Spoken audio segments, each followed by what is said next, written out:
So with that in mind, I want to find which of these functions below have inverses that are also functions. So we had a function whose inverse was not a function up here. So now let's try to decide if I were to find a true inverse for each of these, is that inverse a function, like really a function, passing the vertical line test kind of thing. So the best way I know to explain it is to, well, graph it. So I'm going to graph each one of these. These are parent functions, well, the first three are.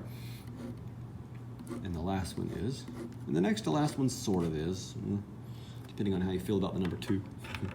Okay, I'm just going to graph each of them very quickly. Absolute value looks like this.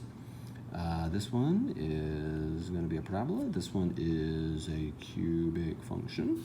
This one is linear, so not a parent function, but it's linear, has a y-intercept of -1 and a slope of 1/5, so it's going to be kind of like this. This one is exponential. We have graphed this one in a previous lesson. It will not touch the x-axis, and it takes off really fast after that, after the y-axis. And then this is a square root function. Okay, not on the same axes, on a different set of axes, I'm going to graph the inverse of this. And I'm going to use some of the observations that we made about inverses. And that basically is that whatever x values I have and x, y values I have, I'll switch them. So here goes.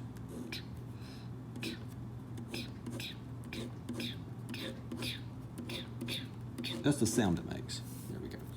All right, let's graph them, not on the same coordinate plane.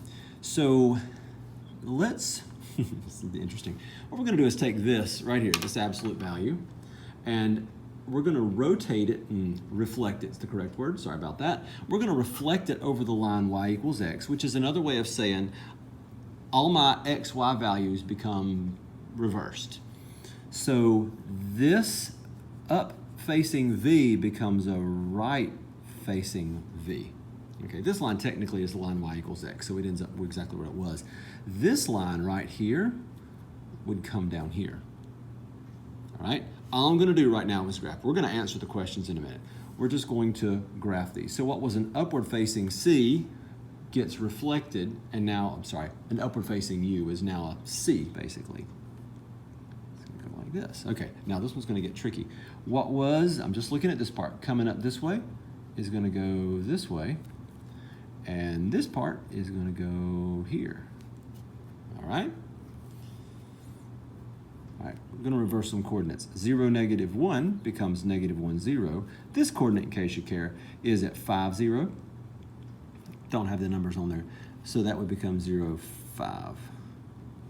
But there was another observation we made about inverses, and it was that if I have a linear function, the inverse of that is going to have a reciprocal slope. So 1/5 becomes 5. So notice how steep that is. Okay, this one never touches the x-axis, so this one won't touch the y-axis on the positive side. It's going to approach it from the positive side. It's going to go like that. That's a logarithmic graph, in case you wanted to know. Just saying. And then we're going to have this guy right here. Okay, now let's answer the question. Which of the functions below have inverses that are also functions? All right, let's identify the ones that do pass the vertical line test. And that would be, let's start at the bottom. So, yes. So I'm going to write it as a sentence. Is a function. There we go. Here we go. F inverse is a function. Now, you might be looking at this one and saying, well, it doesn't pass the vertical line test. It's really steep, but it does pass. This linear, unless it's a undefined slope, always a function. So F inverse is a function. And this one you might say no, but it is. We passed the vertical line test. So F inverse is a function.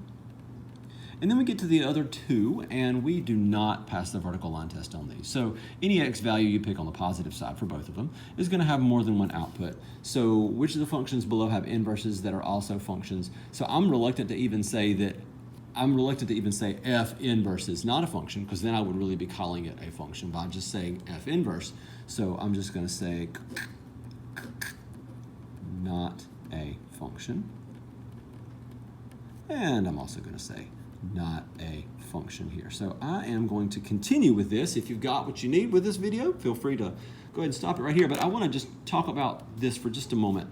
And I want to write some equations. The equation for the inverse of this one is a cube root. So its inverse is cube root of x, which is what we graphed. Totally fine.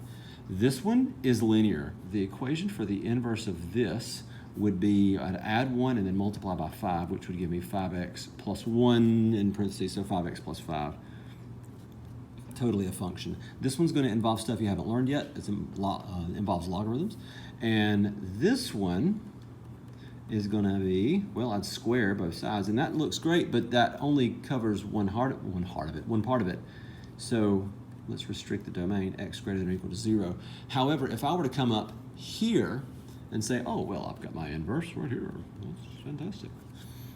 It's the square root of x. Yeah, sure, it is. But if we're going to graphically go about this, then we have the positive end and the negative end. So I'm going to have plus and minus, and that's not it at all.